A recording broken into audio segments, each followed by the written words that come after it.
Joining us on the score is Troy Rosario.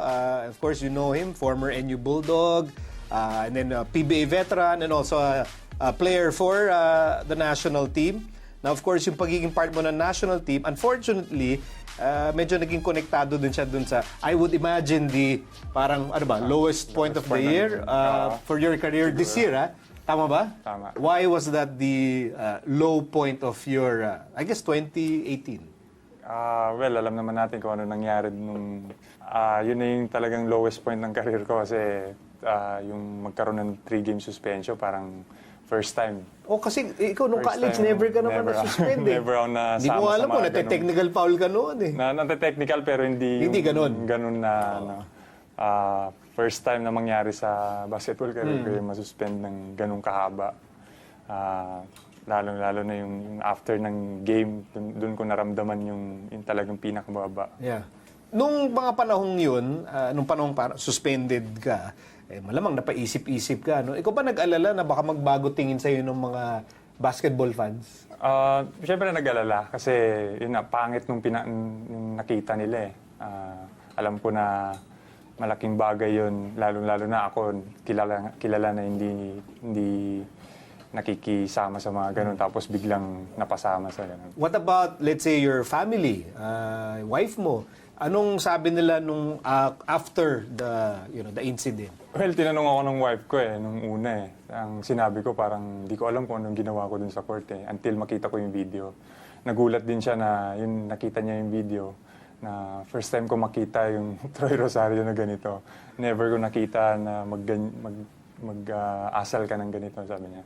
Well, yung family ko, siyempre, tumira ako kina Coach Eric, at sina Tita Marisa, yung mga managers ko dati sa college. Sa college sa NU. Talagang medyo, may nasabi sila na, siyempre, tinanggap ko na lang kasi alam ko, mali naman yung ginawa ko. Biggest lesson na natutunan mo from that experience? Habaan pa yung pasensya, kung kaya pa. Kung mahaba na yung pasensya ko dati, habaan ko pa ng konti. And then, finally, natapos na yung suspension, and then nakalaro ka na ulit, ano pakiramdam nun nung hindi ka na suspended? Well, masaya kasi alam ko na yun na mariredeem ko yung sarili ko dun sa nangyari nung third window. Unfortunately lang, talo ng dalawa. So, parang hindi pa ako nakakabawi. If that basketball episode was the lowest point of your 2018, meron ka rin namang highest point of 2018 na I'm sure, kung ano may lungkot mo, middle of the year, bawing-bawi with this highest point. Ano yun? Well, yun na, yung second baby ko dumating ngayong 2018. Tapos,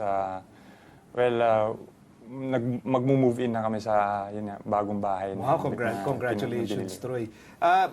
Sinasabi ng iba, nagbabago ang pananaw ng isang tao sa career kapag pag may mga anak ka na. Pag may mga anak. Lalo na pag may bagong baby, ganyan. Nararamdaman mo ba yun na even as a basketball star, yung tingin mo sa career mo, nag-iiba because of, dumadami na yung inaalagaan mo sa buhay mo? Well, yun na, nag-iiba. Minsan, yun na, iniisip ko lagi, paano ko mapapahaba yung career ko para masustentuhan yung mga pangangailangan ng pamilya ko, lalong-lalo na yung mga anak ko. Kasi alam ko, pagdating ng araw, magre-retire ako, matatapos yung career ko sa basketball. Ano yung buhay ko, ang magiging buhay ko at magiging buhay ng pamilya ko after ng basketball. Matagal pa naman yun. Hindi mo pa kailangan na isipin ngayon yun. Now, for now, your PBA career, what makes you proudest? Pag tinitingnan mo yung PBA career mo, bakit parang pwede mo sabihin na proud ako sa na-accomplish ko so far? Siguro, naalala ko lagi yung lowest point din ng buhay ko nung nasa probinsya pa ako. Kung ano man ako ngayon, talagang proud na proud ako sa sarili ko kasi alam ko na pinaghirapan ko kung nasan man ako ngayon. Kasi alam ko kung hindi ako nagpursige, sigurado isa ako sa mga tambay sa amin. Kasi yun nga, ano ang pwedeng matutunan ng mga fans sa experience mo na from the province to the UAP to the PBA, ano ang pwedeng lang makuha ang lesson sa nagawa mo in your career? Sa akin, kung may pangarap sila, wag silang tumigil hanggat hindi nila naaabot yung kumbaga, paghirapan mo, pagtrabahuan mo kung ano yung gusto mo. Kasi makukuha at makukuha mo yun. At ikaw din, no, tinrabaho mo kahit nung suspended ka, naging ready ka, and then, binigyan ka ulit ng second chance. Second chance. Second chance. Laging meron second chance. Laging meron. Laging meron. Bihira na dumating yung second chance na yan, pero laging nandyan yan. So, gaano kahalaga sa'yo na may nagka-second chance ka to serve the country? Masayang masaya kasi alam ko na may tiwala pa rin sila sa akin. Sa ngayon, alam ko na kung anong gagawin if ever man na maulit yung ganong insidente. Gaano kahalaga sa'yo yung responsibilidad to be... Kasi syempre, hindi naman lahat ng PBA player na bibigyan ng pagkakataon to join the pool. And pool, tapos yung team line-up mismo. So gaano kahalaga sa'yo yung responsibilidad na ikaw, napipili ka, line-up, meaning maglalaro ka talaga for the Philippine team? Napakalaking responsibilidad kasi hindi lang pangalan mo yung dinadala mo kasi kundi pangalan ng buong Pilipinas. Kumbaga lahat ng mga nasa likod mo, kakampi mo, kung ano yung gawin mo, magre-reflect sa kanila.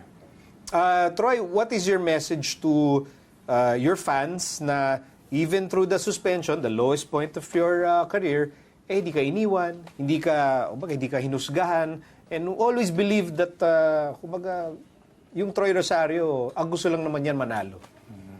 Message ko sa kanila, salamat. Pati na sa mga humusga. Kasi alam ko na natuto rin ako sa mga sinabi nila. Siyempre, may mga masasamang nasabi yung mga ibang tao. Pero sa tingin ko, tama rin naman sila. Nagpapasalamat ako na nung nagkaroon ulit ako ng second chance, nagkaroon pa rin sila ng tiwala. What is your Christmas wish for basketball? Your basketball career? Christmas wish for basketball. Siyempre, lahat ng PBA player gusto pong makapasok sa finals, eventually manalo ng championship. And then your Christmas wish for your personal life? Personal life, sama-sama lang yung pamilya, maging sama-sama yung pamilya ngayong Pasko. At sana lahat ng mga pamilyadong tao magkakasama din ngayong Pasko. At magsasama-sama ako, si Troy at si Calvin when the score returns.